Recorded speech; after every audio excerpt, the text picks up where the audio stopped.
नमस्ते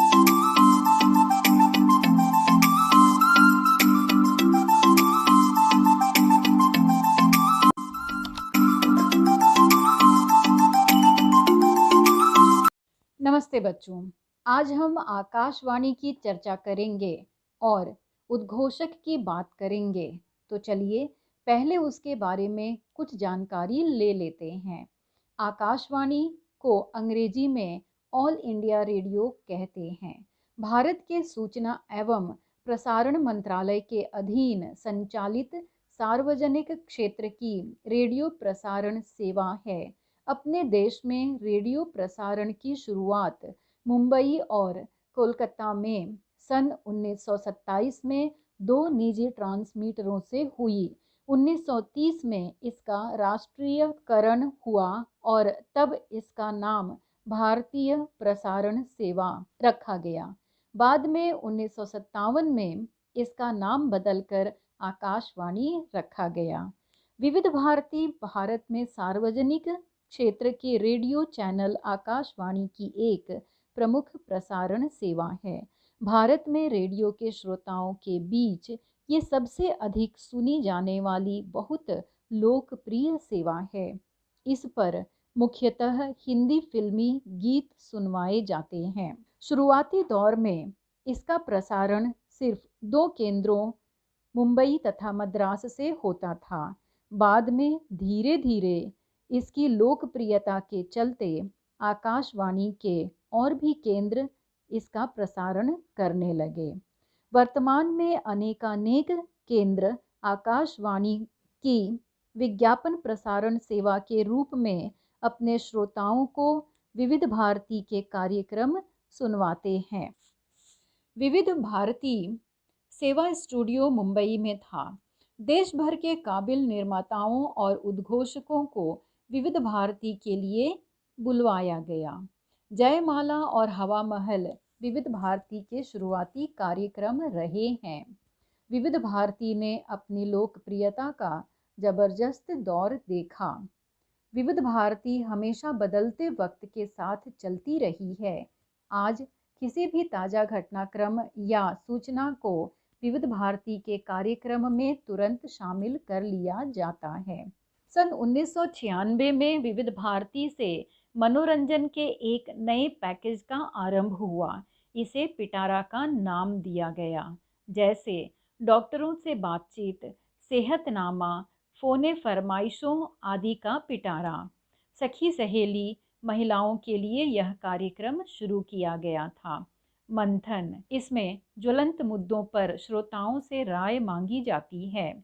youth express, इस कार्यक्रम में सामयिक जानकारियां, प्रतियोगी परीक्षाओं के लिए तैयारी के निर्देश, करियर गाइडेंस इत्यादि। उजाले उनकी यादों के, संगीत सरिता जैसे कई कार्यक्रम इस पर सफलतापूर्वक चलाए गए। तो बच्चों, इन विविध जानकारियों को प्राप्त करने के बाद अब आप लोगों को समझ में आ गया होगा कि उद्घोषक का काम कितना महत्वपूर्ण होता है। तो चलिए हम इसे लेखक की जुबानी ही सुन लेते हैं। अपने पाठ्य पुस्तक के पाठ 16 मैं उद्घोषक, लेखक आनंद सिंह। लेखक परिचय। आनंद प्रकाश सिंह जी का जन्म 21 जुलाई 1958 को असम राज्य के धुबरी नामक स्थान पर हुआ। आपकी शिक्षा दीक्षा उत्तर प्रदेश के प्रतापगढ़ एवं इलाहाबाद में हुई। आपकी रुचियों और प्रवृत्तियों ने आपको कविता, लेख, फिल्म, नाट्य और कला समीक्षा का हस्ताक्षर बना दिया। श्रेष्ठ उद्घोषक तथा सफल मंच संचालक के रूप में आपकी विशेष पहचान है। आकाशवाणी मुंबई में 29 वर्ष उद्घोषक के रूप में अपनी सेवाएं देकर आप अवकाश ग्रहण कर चुके हैं। आपने आकाशवाणी के लिए आवश्यक संवाद लेखन करते हुए संवाद तथा संप्रेषण क्षेत्र में अपनी विशेष पहचान बनाई है। आपने विभिन्न समसामयिक विषयों पर लेखन करते हुए हिंदी भाषा की सेवा भी की है। इनकी प्रमुख कृतियाँ इस तरह से हैं। पत्र पत्रिकाओं में विभिन्न विषयों पर लेख, समीक्षाएं, कहानियाँ, कविताएं आदि प्रकाशित हुई हैं। विधा परिचय, यह विधा आत्मकथा विधा है, यानी आत्मकथा लेखन हिंदी साहित्य में रोचक और पठनीय लेखन माना जाता है। अपने अनुभवों, व्यक्तिगत प्रसंगों को पूरी निष्ठा से बताना आत्मकथा की पहली शर्त होती है। इसमें लेखक की तटस्थता, घटनाओं के प्रति निरपेक्षता का निर्वाह आत्मकथा को विश्वसनीय बना देता है। आत्मकथा मैं इस उत्तम पुरुषवाचक सर्वनाम में लिखना आवश्यक है। आत्मकथा मैं इसे उत्तम पुरुषवाचक सर्वनाम में लिखना आवश्यक है। तो बच्चों, अब हम पाठ परिचय को भी जान लेते हैं। यहाँ सूत्र संचालन की प्रस्तुति आत्मकथा के रूप में की गई है। प्रस्तुत पाठ में लेखक ने सफल उद्घोषक अथवा मंच संचालक बनने के लिए आवश्यक गुणों का उल्लेख किया है। लेखक का मानना है कि कार्यक्रम की सफलता मंच संचालक के आकर्षक और उत्तम संचालन पर निर्भर करती है। संचालक की सूझबूझ, समय सूचकता, हाजिर जवाबी और भाषा प्रभुत्व समारोह को नए आयाम प्रदान करते हैं। वर्तमान काल में मंच अथवा सूत्र संचालन कार्य अपने आप में महत्वपूर्ण कार्य के रूप में प्रसिद्ध हो गया है। मैं उद्घोषक हूँ। उद्घोषक के पर्यायवाची शब्द के रूप में मंच संचालक और अंग्रेजी में कहें तो एंकर हूँ। मंच संचालक श्रोता और वक्ता को जोड़ने वाली कड़ी है। मैं उसी कड़ी का काम करता हूँ। इसके लिए मेरी कई नामचीन व्यक्तियों द्वारा भूरी भूरी प्रशंसा की गई है।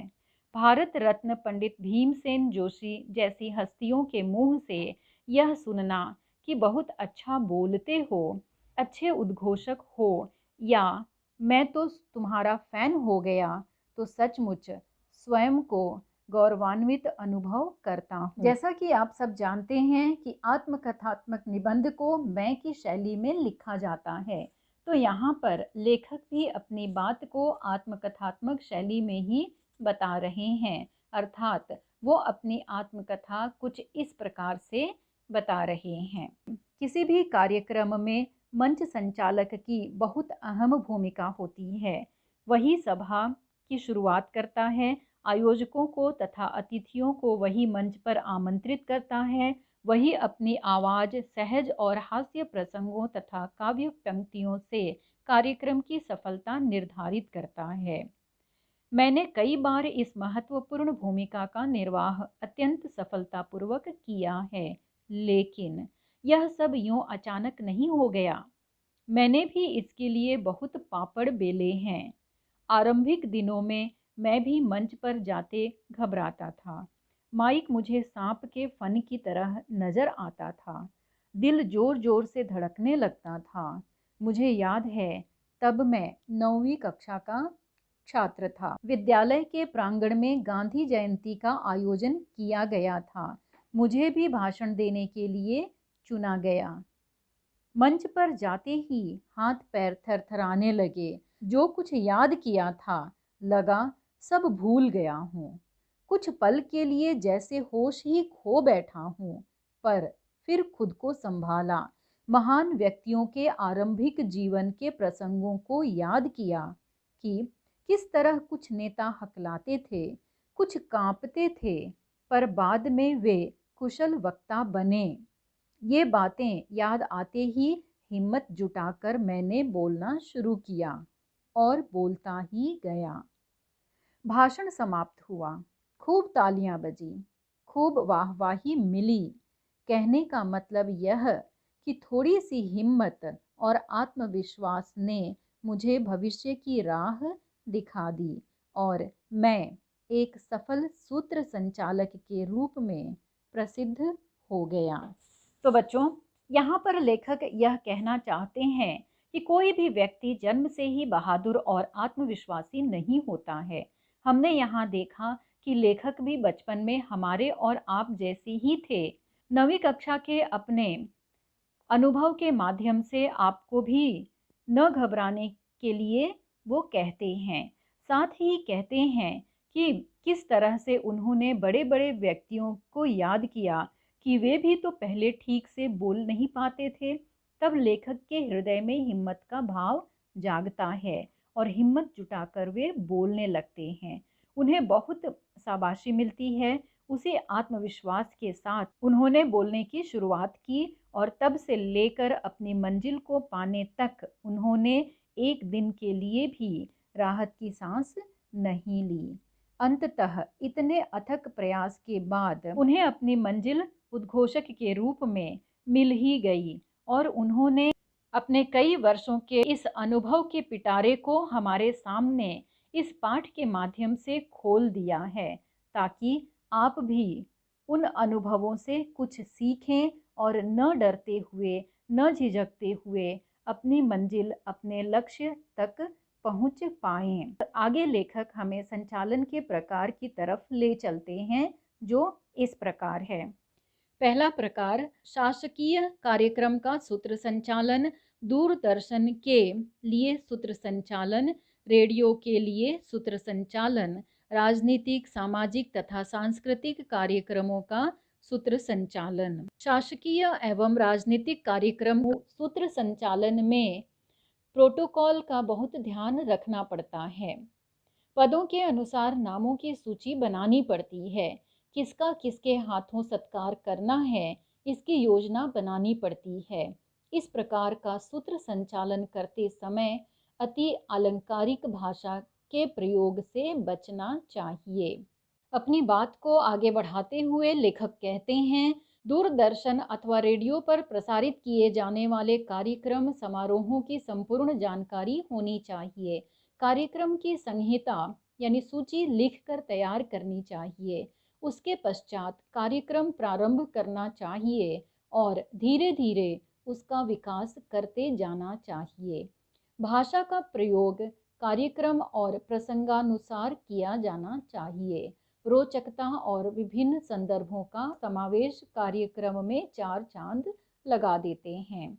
लेखक कहते हैं, स्मरण रहे, सूत्र संचालक मंच और श्रोताओं के बीच सेतु का कार्य करता है। सेतु यानी पुल। सूत्र संचालन करते समय रोचकता, रंजकता, विविध प्रसंगों का उल्लेख करना आवश्यक होता है। कार्यक्रम या समारोह में निखार लाना सूत्र संचालक का महत्वपूर्ण कार्य होता है। कार्यक्रम के अनुसार सूत्र संचालक को अपनी भाषा और शैली में परिवर्तन करना चाहिए। जैसे गीतों अथवा मुशायरे का कार्यक्रम हो तो भावपूर्ण एवं सरल भाषा का प्रयोग अपेक्षित है।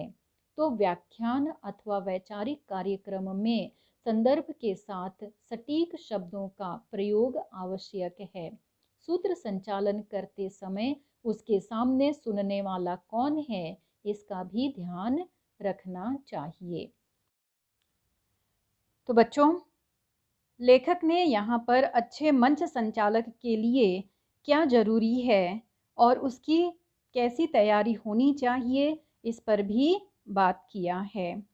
वर्तमान समय में संगीत संध्या, बर्थडे पार्टी या अन्य मंचीय कार्यक्रमों के लिए मंच संचालन आवश्यक हो गया है। मैंने भी इस तरह के अनेक कार्यक्रमों के लिए सूत्र संचालन किया है। जिस तरह का कार्यक्रम हो, तैयारी भी उसी के अनुसार करनी है। मैं भी सबसे पहले यह देखता हूँ कि कार्यक्रम का स्वरूप क्या है।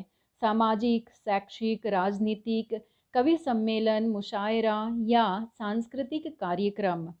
फिर उसी रूप में मैं कार्यक्रम का संहिता लेखन करता हूँ। इसके लिए कड़ी साधना व लगातार प्रयास आवश्यक है।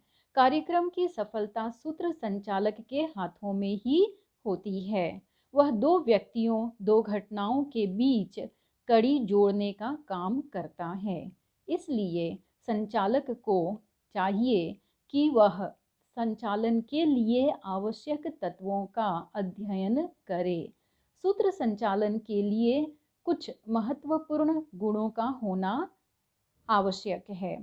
हंसमुख, हाजिर जवाबी, विविध विषयों का ज्ञाता होने के साथ साथ उसका भाषा पर प्रभुत्व होना आवश्यक है।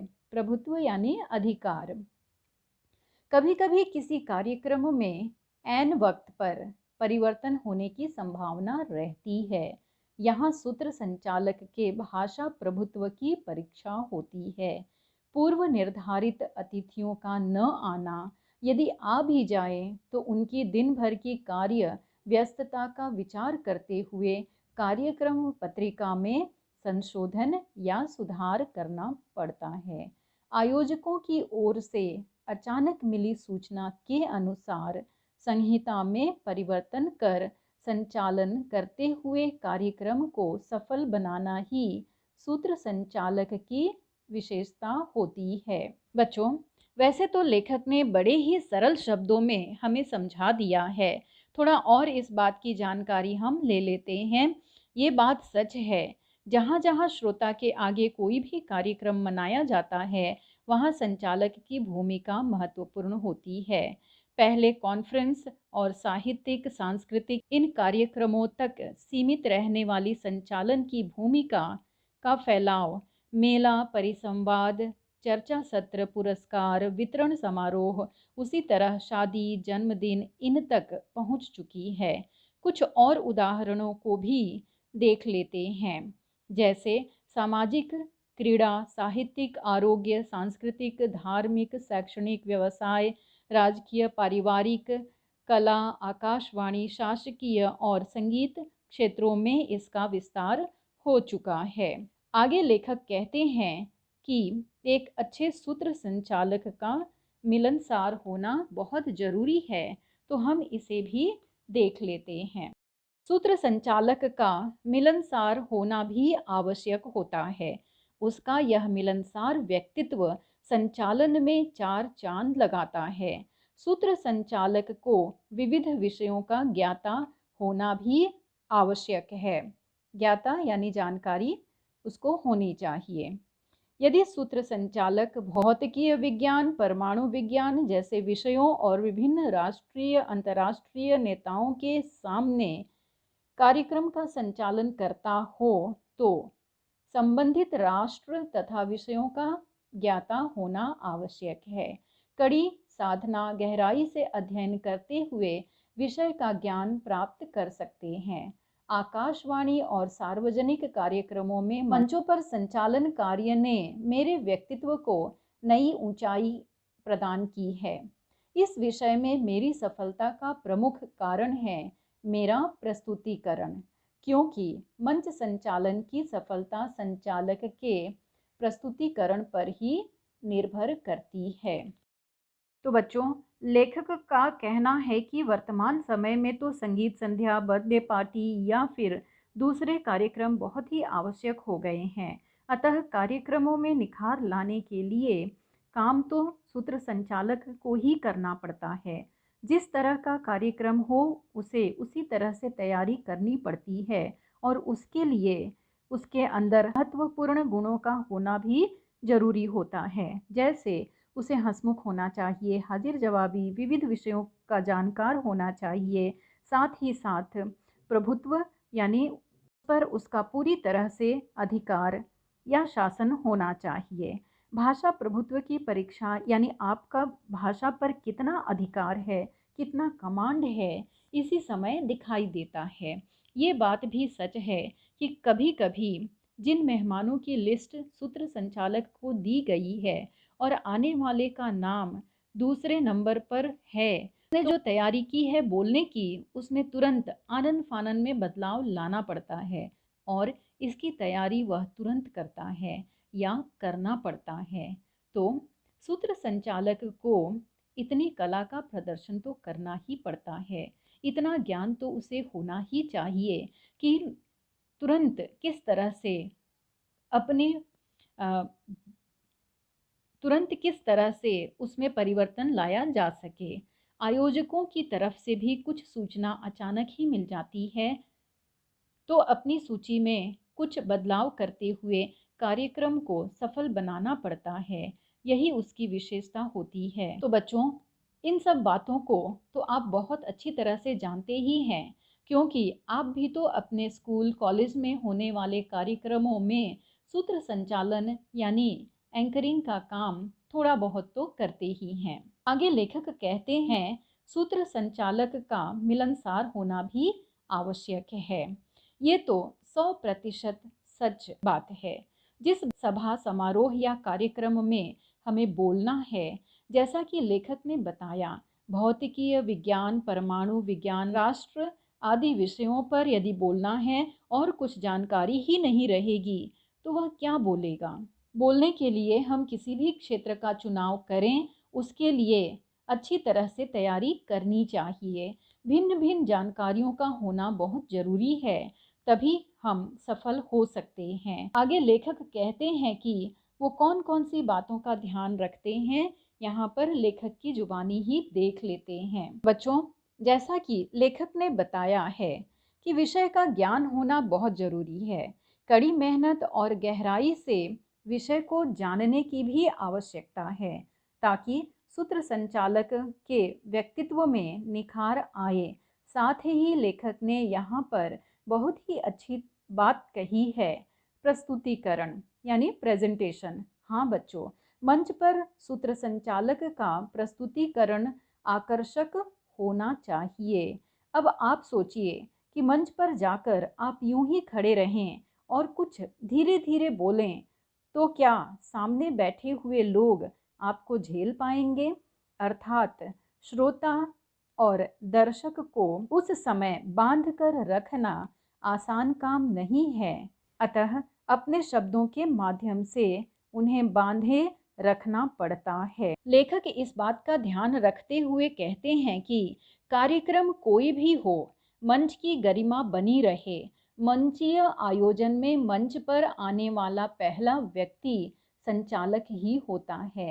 एंकर उद्घोषक का व्यक्तित्व दर्शकों की पहली नज़र में ही सामने आता है। अतएव उसका परिधान, वेशभूषा, केस सज्जा इत्यादि सहज व गरिमामयी होनी चाहिए। उद्घोषक या एंकर के रूप में जब वह मंच पर होता है तो उसका व्यक्तित्व और उसका आत्मविश्वास ही उसके शब्दों में उतरकर श्रोता तक पहुंचता है। सतर्कता, सहजता और उत्साहवर्धन उसके मुख्य गुण होते हैं। मेरे कार्यक्रम का आरंभ जिज्ञासा भरा होता है। बीच बीच में प्रसंगानुसार कोई रोचक दृष्टांत, शेरो शायरी या कविताओं के अंश का प्रयोग करता हूँ। जैसे एक कार्यक्रम में वक्ता महिलाओं की तुलना गुलाब से करते हुए कह रहे थे कि महिलाएं बोलती भी ज़्यादा हैं और हंसती भी ज़्यादा हैं, बिल्कुल खिले गुलाबों की तरह वगैरह। जब उनका वक्तव्य खत्म हुआ तो मैंने उन्हें धन्यवाद देते हुए कहा कि सर, आपने कहा कि महिलाएं हंसती बोलती बहुत ज़्यादा हैं, तो इस पर मैं महिलाओं की तरफ से कहना चाहूँगा, हर शब्द में अर्थ छुपा होता है, हर अर्थ में फ़र्क छुपा होता है। हर शब्द में अर्थ छुपा होता है, हर अर्थ में फ़र्क छुपा होता है। लोग कहते हैं कि हम हंसते और बोलते बहुत ज़्यादा हैं, पर ज़्यादा हंसने वालों के दिल में भी दर्द छुपा होता है, दर्द छुपा होता है।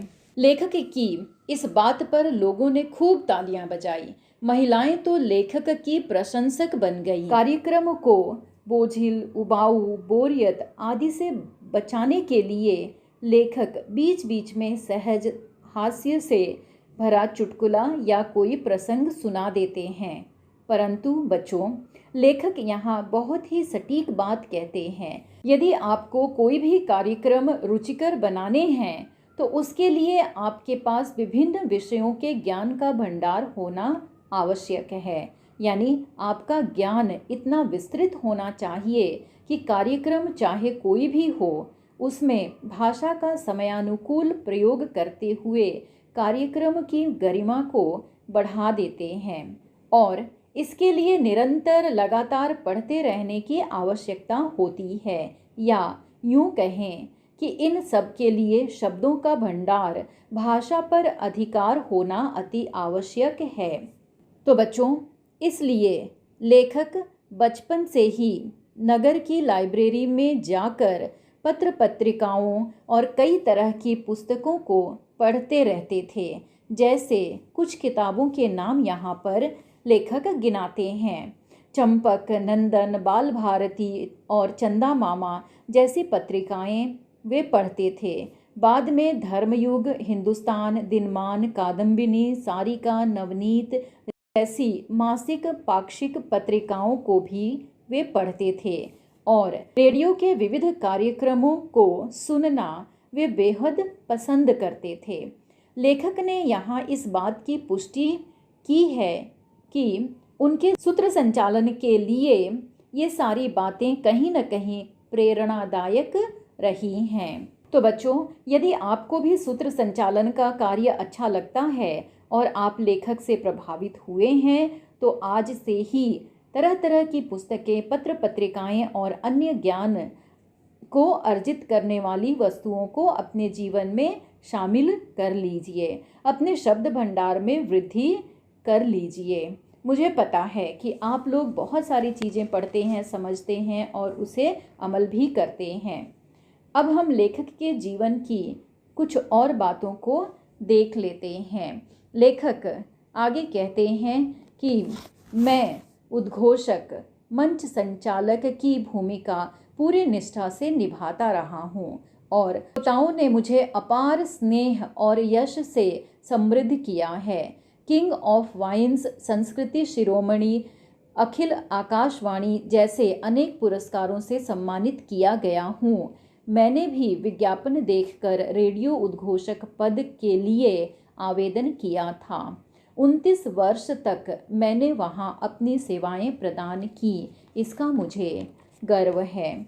बच्चों, हर एक व्यक्ति की सफलता उसकी मेहनत, लगन और अच्छे कार्यों के लिए इनाम तो मिलना ही चाहिए। अतः लेखक को भी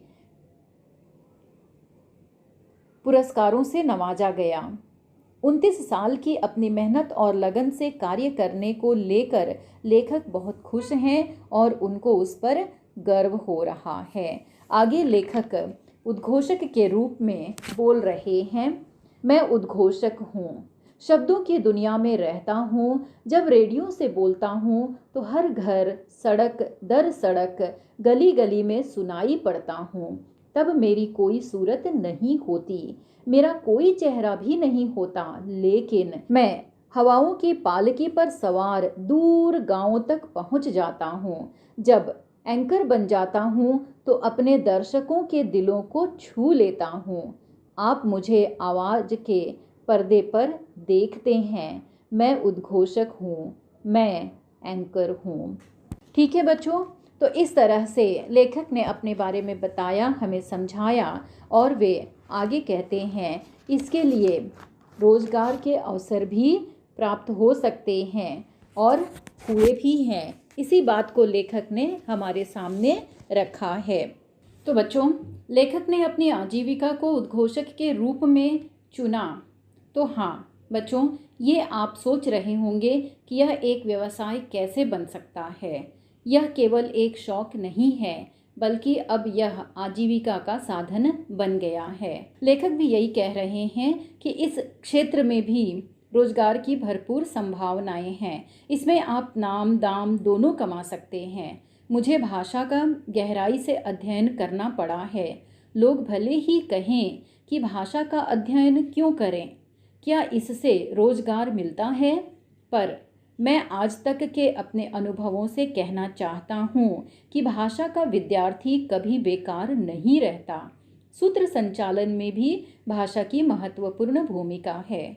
भाषा की शुद्धता, शब्दों का चयन, उनका उचित प्रयोग, किसी प्रख्यात साहित्यकार या व्यक्तित्व के कथन का उल्लेख कार्यक्रम को प्रभावशाली एवं हृदय स्पर्शी बना देता है।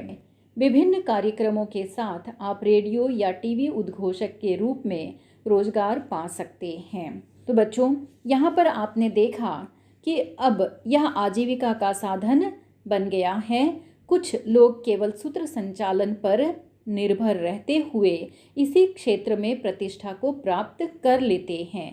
कुछ लोग तो इतने स्मार्ट होते हैं कि अपने नौकरी व्यवसाय के साथ सूत्र संचालन भी करते हैं और एक सूत्र संचालन की प्रतिष्ठा को प्राप्त करते हैं। इस वजह से भी आज के बहुत सारे युवक युवती को भी यह क्षेत्र अच्छा लगता है। सूत्र संचालन एक कला है जो हम सभी में होती है, सिर्फ देर है तो उसे पहचानने की और खुद को अपने आप को विकसित करने की। तो बच्चों, आप भी अपनी इस कला को विकसित करके इस क्षेत्र में अपना करियर बना सकते हैं और बहुत नाम भी कमा सकते हैं। तो बच्चों, हम इस पाठ को थोड़ा और आगे बढ़ाते हैं, अपने स्वाध्याय की तरफ चलते हैं, जहाँ पर आपके लिए कुछ कृति या प्रश्न दिए हुए हैं। सूत्र संचालक के कारण कार्यक्रम में 4 चांद लगते हैं, इसे स्पष्ट कीजिए। दूसरा, उत्तम मंच संचालक बनने के लिए आवश्यक गुण विस्तार से लिखिए। तो तीसरा, सूत्र संचालन के विविध प्रकारों पर प्रकाश डालिए। बच्चों, यहाँ पर आप इन कृतियों को देख रहे हैं, यानी प्रश्नों को देख रहे हैं। तो ये सारे के सारे प्रश्न इसी पाठ में हैं, जिन्हें हमने अलग अलग करके पढ़ लिया है और समझ भी लिया है। अब यहाँ पर आप व्यवहारिक प्रयोग इस तरह से कर सकते हैं। अपने कनिष्ठ महाविद्यालय में मनाए जाने वाले हिंदी दिवस समारोह का सूत्र संचालन कीजिए। शहर के प्रसिद्ध संगीत महोत्सव का मंच संचालन कीजिए। यहाँ पर आप सभी अपने कॉलेज या अपने स्कूल के जीवन में कर चुके हैं, आगे आने वाले जीवन में भी इस तरह के कार्यक्रम में शामिल हो सकते हैं, सूत्र संचालन का काम कर सकते हैं। थोड़ा सा यहाँ पर और आगे हम बढ़ते हैं। सूत्र संचालन की तैयारी किस तरह से की जाती है उसे हम देखेंगे। वाचन, आकर्षक व्यक्तित्व, कार्यक्रम पत्रिका, भाषा शैली का विकास, उच्चारण में शुद्धता, समय सूचकता इत्यादि को हम ध्यान रखेंगे। बच्चों, यहाँ पर कुछ सूत्र संचालन के चरण या बिंदु भी हैं, जिसे हम देख लेंगे। श्रोतागण वंदन, स्वयं का परिचय, स्वागत, मंच पर उपस्थित महानुभावों का आदरपूर्वक सम्मान करना, सकारात्मक अभिप्राय, सहज उत्स्फूर्त संचालन, आवाज में उतार चढ़ाव, श्रोताओं से संवाद, समय सूचकता, हाजिर जवाबीपन, गलती पर तुरंत माफ़ी मांग लेना, कार्यक्रम के अनुसार भाषा शैली में परिवर्तन करना इत्यादि, ये सब सूत्र संचालन के बिंदु हैं।